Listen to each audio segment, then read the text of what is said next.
Bwana Yesu asifiwe, watumishi wa Mungu, na asalimu sana mahali popote ambapo mlipo, na asalimu kwa jina la Yesu Kristo. Yesu anatupenda, Yesu anatujali. Sisi wa vijana Yesu anatupenda, Yesu anatujali. Unajua kwa sababu gani wa vijana wanafariki wengi? Unajua kwa sababu gani wa vijana kila mara wanafariki ni wao? Kwa sababu tumemwacha Yesu, kwa sababu tuko mbali na Yesu, kwa sababu tumpendi Yesu. Tunapenda mambo haya dunia, tunapenda vitu vya dunia, tunapenda starehe, tunapenda nasa. Hapana ndugu yangu, sisi wa vijana tukuje kumtumikia Mungu. Acha tumsifu Mungu. Ndio wakati wetu wa kumsifu Mungu, ndio wakati wetu wa kumwimbia Mungu, ndio wakati wetu wa kusema jina la Yesu. Ndio wakati wetu huu wa vijana. Tusisikie aibu kwa kumtumikia Mungu, usisikie aibu kwa kumsifu Mungu, usisikie aibu kwa kumtumikia Mungu, usisikie aibu kwa kumwimbia Mungu, usisikie aibu kwa kusema jina la Yesu. Usisikie aibu kijana mwenzangu,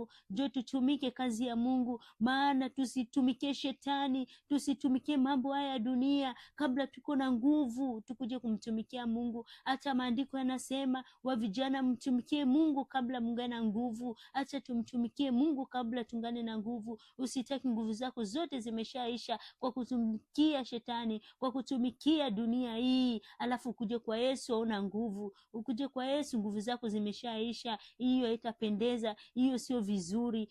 Ni majira yetu ya kusimama, ni majira ya kusimama na Yesu. Asanteni sana watu wote, asanteni sana ninyi nyote.